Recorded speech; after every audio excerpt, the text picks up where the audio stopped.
அனைவருக்கும் அன்பு வணக்கம். நான் உங்கள் அன்பு தோழன் சரவணன் PV. குழந்தைக்கு 4 வயது ஆகும்போது என் அப்பா மாதிரி ஒருவர் உண்டா, எவ்வளவு நல்லவர் என்று நினைக்கிறது. அதே குழந்தை 6 வயதில் அடடா, என் அப்பாவிற்கு தெரியாத விஷயமே கிடையாது. 10 வயதில் அப்பா நல்லவர்தான், ஆனால் முன்கோபக்காரர். எனது நண்பனின் அப்பாவிற்கு தெரிந்தது கூட இவருக்கு தெரியவில்லையே.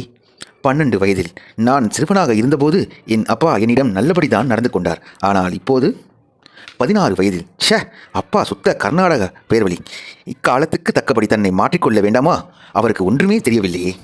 18 வயதில் இதென்ன வர இந்த அப்பா கிறுக்குத்தனமாக நடந்து கொள்கிறார், விவரமே தெரியாதவர். 20 வயதில் அப்பப்பா, இந்த அப்பாவின் பிடுங்கல் துளியும் பொறுக்க முடியவில்லை. அம்மா இவருடன் எப்படிதான் இத்தனை காலம் வாழ்ந்தாலோ. 25 வயதில் எதற்கெடுத்தாலும் எதிர்ப்பு தான். எப்போதுதான் அப்பா உலகத்தை புரிந்து கொள்ளப் போகிறாரோ கடவுளே. 30வது வயதில் ஒரு குழந்தை பிறந்ததும் வர என் பையனை சமாளிக்கவே முடியவில்லையே. நாங்கள்லாம் சிறு வயதில் அப்பாவிற்கு எப்படி பயப்பட்டோம். 40வது வயதில் எவ்வளவு நல்ல விஷயங்களை கற்பித்தார் என் அப்பா. இப்போது நினைத்து பார்த்தாலும் அப்பா குழந்தைகளை எப்படி கண்டிப்பு கட்டுப்பாடுடன் வளர்த்தார் என்பது அதிசயமாகவே உள்ளது.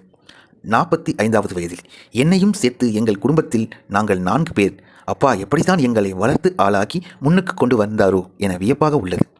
50வது வயதில் இப்போதுதான் ஒரு மகனை வளர்ப்பதற்கே மிகவும் போராட வேண்டியிருக்கிறதே. அப்பா எங்களை சேர்த்து 4 குழந்தைகளை வளர்க்க நிச்சயமாக படாத பாடுபட்டிருப்பார்.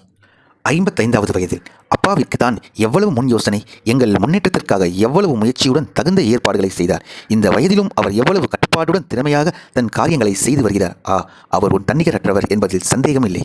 60 வயதில் கண்ணீருடன் என் அப்பா உண்மையிலேயே மிக சிறந்த மனிதர் தான்.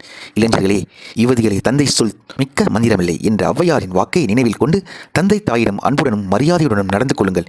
ஏனெனில் நீங்களும் வருங்கால தந்தையோ தாயோ ஆவீர்கள் அல்லவா. நன்றி.